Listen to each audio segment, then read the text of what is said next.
천사의 아침 방문을 찾아오신 여러분을 환영합니다. 오늘도 아침 예배 말씀으로 믿음과 위로의 시간을 갖게 되길 바랍니다. 성도 여러분 안녕하세요. 오늘도 아침 예배에 찾아오신 모든 성도님들을 진심으로 환영합니다. 이 아침 예배를 통해서 오늘도 승리하는 하루 되시길 간절히 소망합니다. 이제 기도하겠습니다. 하늘에 계신 하나님 아버지, 오늘도 성령 하나님의 인도하심으로 이 아침 예배 자리로 인도하여 주심에 감사합니다. 오늘도 우리의 생애를 주님께 모두 바치오니 저희 삶을 인도하여 주시옵소서. 오늘 드려지는 예배를 통해 저희의 마음을 전결하게 하는 법을 배울 수 있도록 하여 주시고 하나님을 붙잡아 승리하는 하루가 되게 인도하여 주시옵소서. 이 시간 말씀을 전하시는 목사님의 입술을 주관하여 주시고 오로지 진리의 말씀이 저희에게 전달될 수 있도록 함께하여 주시옵소서. 오늘 하루도 주님께 온전히 맡기며 예수 그리스도의 이름으로 기도합니다. 아멘. 안녕하십니까? 오늘 말씀의 제목 보이지 않는 적과의 투쟁입니다. 보이지 않는 적이 우리를 어떻게 공격하고 유혹하는지 오늘 우리가 그 문제를 좀 살펴보려고 하는 것입니다. 에베소 6장 12절 본문 말씀입니다. 우리의 씨름은 혈과 육에 대한 것이 아니요 정사와 권세와 이 세상의 주관자들과 하늘에 있는 악한 영들에 대함이라. 그래서 여기 바울은 우리가 싸워야 할 전쟁을 혈과 육에 대한 것이 아니라고 했습니다. 다시 말해서 눈에 보이는 것들과 싸우는 것이 아니라는 것입니다. 우리는 눈에 보이지 않는 하늘의 악한 영들과 싸운다는 것입니다. 이것이 우리가 지금 참여하고 있는 전쟁입니다. 그런데 어떤 그리스도인들은 보이는 것들과 싸우고 있습니다. 돈과 싸우고 보이는 사람과 싸우고 보이는 명예와 싸우는 것입니다. 그런데 또 다른 어떤 분들은 보이지 않는 것, 바울이 말한 것처럼 보이지 않는 하늘의 악한 영들과 싸우게 되는 것입니다. 보이지 않지만 보는 것처럼 싸우는 것입니다. 왜 어떤 사람들은 보는 것과 싸우고 어떤 사람들은 보이지 않는 것과 싸울까요? 어디서 이런 차이가 생길까요? 성도 여러분, 이 세상을 나그네로 살기로 결정하면요, 보이는 것들과 잘 싸우지 않게 됩니다. 보이는 사람들, 보이는 돈들, 보이는 명예와 잘 싸우지 않게 되고 피하게 되는 것입니다. 하나님께 대한 은혜와 감사가 내 마음에 채워지면은 보이는 것들에 관심이 없어집니다. 그래서 자연스럽게 보이지 않는 하나님과 사탄의 전쟁에 자연스럽게 참여하게 된다는 것입니다. 자, 오늘 말씀을 읽으면서 살펴보도록 하겠습니다. 주께서는 우리 마음이 악한 천사들의 영향력을 깨닫기를 바라신다. 악한 천사들이 어떻게 우리 마음에 부정적인 어두운 영향을 미치게 될까요? 하나님께서는 우리가 이것을 알게 되기를 원하시는 것입니다. 어떻게 악한 천사들이 우리를 괴롭히고 어두운 분위기로 우리를 끌고 가는지. 많은 경우에 내 주변에 있는 거듭남을 잃어버린 자들을 통해서 악한 천사들이 우리를 자극하고 우리의 감각을 움직이는 것입니다. 또 많은 경우에 거듭나지 않는 내 가족, 내 주변의 내 친구들, 교우들을 통해서 우리 마음에 그늘을 던지고 어두운 먹구름을 뿌리려고 합니다. 또 우리 앞에 어떤 걱정거리를 던져주고 어떤 염려거리를 던져줌으로써 우리 마음에 먹구름을 또 뿌리려고 하죠. 이것이 우리 주변에서 악한 천사들이 우리에게 하는 것입니다. 자, 계속해서 읽어보죠. 그러나 그분은 하나님은 모든 공격에 저항할 능력을 공급하신다. 악한 천사들이 이런 어두운 먹구름과 그늘을 우리에게 던지지만 하나님께서도 가만히 있지는 않는다는 것이죠. 지금 우리는 하나님과 사탄의 전쟁을 지금 살펴보고 있는 것입니다. 그러면 하나님께서 우리에게 어떻게 능력을 공급하실까요? 첫 번째는 기도를 통해서입니다. 우리가 이런 어두운 분위기로 들어갈 때 즉시 하늘을 향해서 기도해야 되겠죠. 또 말씀을 읽어야 됩니다. 말씀을 읽으면서 하나님의 뜻과 진리를 발견하고 다시 어두운 먹구름에서 빠져나오게 되는 것입니다. 그리고 우리가 어두운 먹구름이 우리에게 몰려올 때 찬송을 부르면서 하늘을 사모하면서 우리가 상 주시는 하나님을 향해서 나갈 때 또 먹구름에서 빠져나올 수 있는 것입니다. 그래서 어두운 먹구름과 빠져나올 수 있는 피할 길을 이 두 개 사이에서, 보이지 않는 영들 사이에서 우리가 계속해서 신앙을 할 수밖에 없는 그런 형편입니다. 계속해서 읽겠습니다. 그러므로 지금 발휘되는 모든 감화는 면밀히 조사해야 한다. 자, 이 말씀이 무슨 뜻입니까? 사탄의 전략이, 사탄의 방법이 어떻게 우리에게 이루어지는지 한번 시간을 내서 생각해 보라는 것입니다. 여러분도 한번 생각해 보세요. 거의 날마다 비슷한 패턴과 비슷한 방법으로 우리 마음에, 우리 주변에 사탄의 천사들이 먹구름을 뿌려댑니다. 그래서 우리가 그런 먹구름이 어떤 방식으로 찾아오는가를 살펴야 한다는 것입니다. 왜냐하면 거의 비슷한 방법으로, 패턴으로 우리에게 접근하고 있기 때문에. 우리의 영성을 통해서 그것을 미리 보면은 우리가 훨씬 더 빨리 움직이게 되고 준비하게 되고 기도하게 된다는 것입니다. 하나님께 한 걸음 더 먼저 움직여 나가게 된다는 것이죠. 자, 계속해서 읽어보죠. 사탄은 우리를 속이고 오도하기 위하여 항상 준비하고 있다. 그는 사람들을 불순종의 넓은 길로 인도하기 위하여 모든 유혹거리를 다 사용하고 있다. 사탄이 우리를 유혹하고 여러 가지 먹구름을 뿌려대는 이유가 무엇입니까? 결국 넓은 길로 인도하기 위해서입니다. 하나님의 말씀에 불순종하고 등을 돌리고 넓은 길로 가게 하기 위해서, 내 속에서 올라오는 충동과 느낌대로 그것을 만족시키는 넓은 길로 가게 하기 위해서 우리에게 유혹거리를 던져준다 하는 것입니다. 성도 여러분, 오늘날 기독교에서 넓은 길을 선택하는 큰 이유 중에 하나는 거짓 복음을 받아들였기 때문입니다.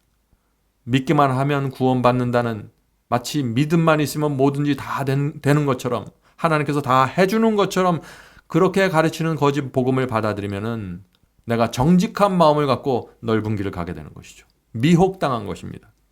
구원에 대한 오해를 갖고 있으면 넓은 길을 가게 됩니다. 또 감정의 쓴뿌리를 내가 마음에 내리면 넓은 길을 가게 됩니다. 생활의 염려에 압도되면 넓은 길을 가게 됩니다. 그래서 오늘 우리가 이런 넓은 길을 가지 않는 방법을 살펴봐야 하는 것입니다. 계속해서 읽겠습니다. 하나님께서 바른 길을 가리키기 위하여 세우신 편말에 거짓 표시를 해 놓음으로써 이정표를 제거하고 있다. 지금 사탄이 이렇게 한다는 것입니다. 하나님께서 우리 하늘 본향까지 가는 그 길에 정확하게 편말을 세워 놓으셨습니다. 말씀으로 편말을 세워 두셨어요. 여기로 가야 된다, 이렇게 순종해야 된다, 저 길로 가야 된다. 하나님의 말씀 속에 분명한 편말을 세워 주었는데 사탄이 그 편말을 바꿔놓고 이정표를 제거하고 있다는 것입니다. 자, 어떻게 제거할까요? 거짓 교리입니다. 거짓 예언 해석입니다. 그래서 우리를 엉뚱한 방향으로 가도록 인도하고 있는 것입니다. 성도 여러분, 그래서 중요한 것이 무엇이에요?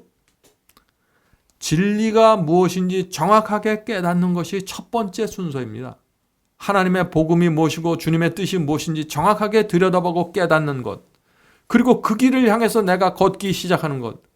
그렇게 할 때 사탄이 심어놓은 거짓 이정표와 거짓 로드사인, 길 표시들이 전부 무용지물이 되고, 비록 내가 부족할지라도 정확한 방향을 갖고 움직여 나갈 수 있다는 것입니다. 이것이 첫 번째 단계입니다.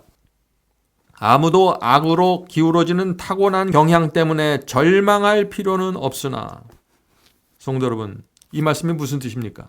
우리 속에서 올라오는 잘못된 욕망, 잘못된 충동이 올라오고 잘못된 느낌이 올라온다고 해서 절망할 필요가 없다는 것입니다. 이것은 아무리 거듭나고 성결한 그리스도인들도 다 이런 느낌과 이런 충동을 느끼면서 갖고 살아갈 수밖에 없는 것입니다. 그러나 문제는 무엇이에요? 문제는 이것입니다. 하나님께서 성령을 통해서 죄를 깨닫게 하실 때 잘못을 행하는 자는 회개하고 고백하며 악을 버려야 한다. 그런 충동과 느낌이 올라올 때 성령께서 그것을, 그런 느낌이 올라온다는 것, 그런 충동을 올라온다는 것을 가르쳐 주실 때 그것에 굴복해야 한다는 것입니다. 그것이 죄라는 사실을 내가 인식할 때 버려야 된다는 것입니다. 그래야 우리가 넓은 길로 들어가지 않게 된다 하는 것입니다. 의인이란 속에서 악한 충동이 전혀 올라오지 않는 사람들이 아닙니다. 의인이란 성령께서 알려주실 때 굴복하는 사람들입니다. 의인이란 악한 욕망이 올라오려고 할 때 그것을 물리치는 사람들입니다. 기도를 통해서, 말씀을 통해서 내려놓는 사람들입니다. 그들이 의인입니다. 계속해서 읽어보죠. 악한 천사들 아니면은 하나님의 천사들이 사람들의 마음을 지배하고 있다. 우리의 마음을 하나님께서 통제하실 수 있도록 해야 한다.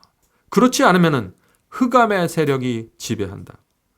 자, 어떻게 하면은 하나님께서 우리 마음을 통제하실 수 있을까요?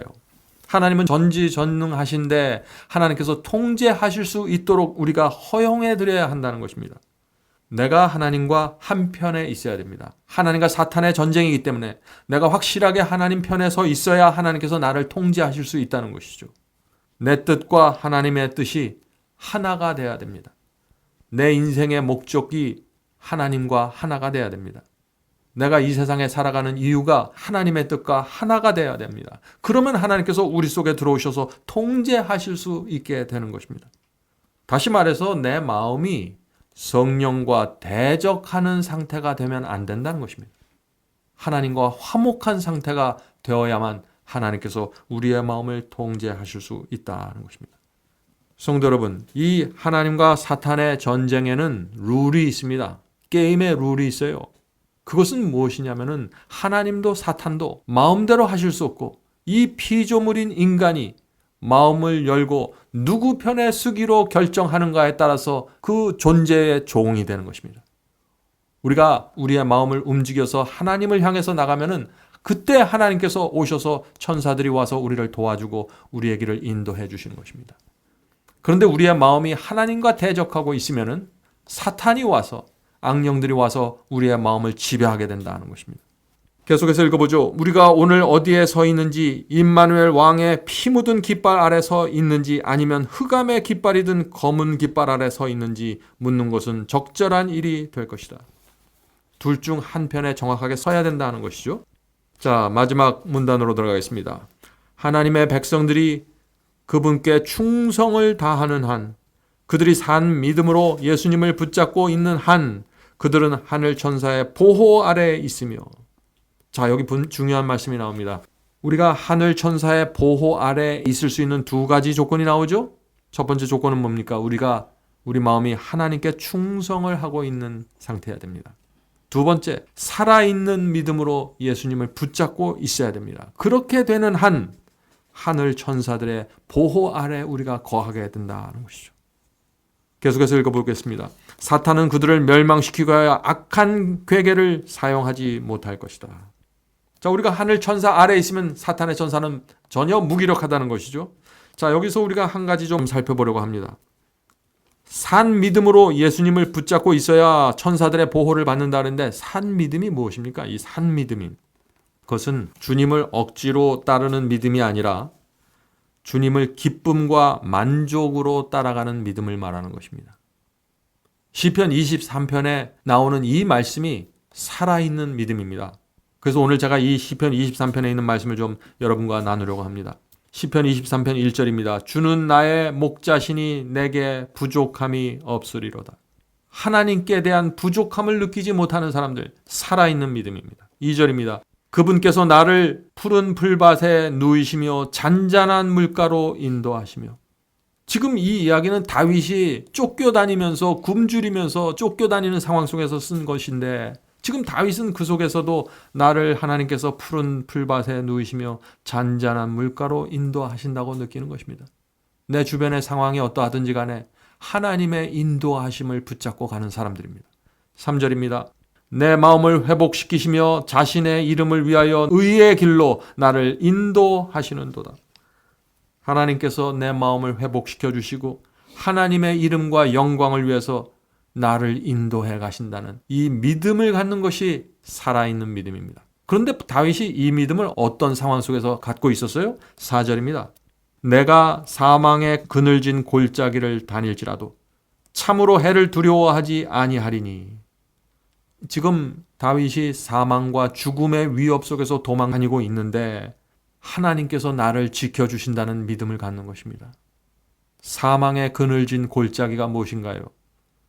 암의 병에 걸려서 사망을 헤매는 골짜기죠. 생활의 염려에 쫓겨서, 빚에 쫓겨서, 생활의 곤궁함에 쫓겨서 그늘진 골짜기를 쫓겨다니는 그 상황 속에서도 주께서 나를 인도하신다는 것입니다. 주께서 나와 함께 하시며 주의 막대기와 지팡이가 나를 위로하시나이다. 성도 여러분, 여러분의 어려운 상황 속에서도 하나님의 막대기와 지팡이가 저와 여러분을 인도하고 위로하신다는 것, 이것을 믿는 것이 살아있는 믿음입니다. 5절입니다. 주께서 내 원수의 얼굴 앞에서 내 앞에 상을 차리시고 나를 괴롭히고 나를 힘들게 하는 원수들이 보는 앞에서 내게 밥상을 베푸시고 먹을 것을 제공하시고 까마귀로 나를 먹이시는 하나님의 사랑과 인도하심을 바라보고 그것을 믿고 살아가는 사람들, 살아있는 믿음을 가진 사람들입니다. 5절, 기름을, 성령의 기름을 내 머리에 부으시니 내 잔이 넘치나이다. 내 평생의 선하심과 긍휼이 정녕 나를 따르니 내가 주의 집에 영원히 거하리로다. 성도 여러분, 이것이 살아있는 믿음입니다. 사망의 그늘 아래에 있어도 주께서 나와 계시면 감사한 사람들, 하나님 한 분으로 만족하는 사람들, 내가 주님께 드린 것보다 주께서 내게 베푸신 것이 비교할 수 없을 정도로 많다는 사실을 깨닫는 자들, 내 인생에 하나님 외에는 답이 없다고 느끼는 자들, 이런 사람들이 살아있는 믿음으로 주님을 따르게 될 것이고, 그런 사람들은 좁은 길에 대해서 전혀 불만족하지 않게 되고 모든 염려와 걱정거리로부터 해방되게 된다는 것입니다. 성도 여러분, 오늘 하루도 주께서 우리를 푸른 풀밭에 누이시고 잔잔한 물가로 인도하시기를 간절히 바랍니다. 자, 기도하겠습니다. 하늘에 계신 아버지, 이 세상이 참 험하고 곤궁하고 염려와 걱정거리가 저희의 마음을 억누를 수밖에 없는 그런 상황의 세상입니다.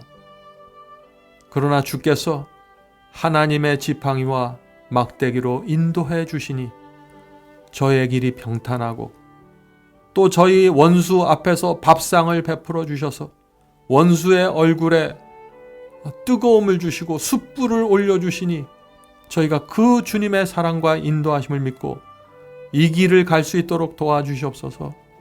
하늘에 계신 아버지, 저희가 살아있는 믿음을 갖기 원합니다.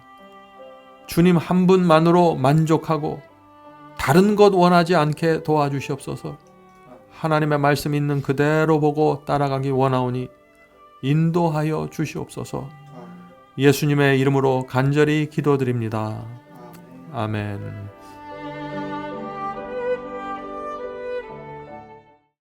성도 여러분, 마지막 사명에서는 아침 예배 채널을 유튜브에서 별도로 운영하고 있습니다. 아침 예배 채널에서는 매일 새벽 4시에 예배 영상이 올려지고 있으며 특별히 아침 9시에 생방송 예배가 진행됩니다. 아침 9시 생방송 예배가 아침 예배 채널의 독특한 특징입니다. 원하시는 분들은 유튜브에서 아침 예배 채널을 별도로 구독 신청하여 주시면 저희와 함께 생방송으로 아침마다 예배 드릴 수 있습니다. 매일 아침마다 하나님의 말씀으로 저희 모두가 주 앞에 나와 예배 드리는 신앙으로 함께 나가게 되길 간절히 바랍니다. 감사합니다.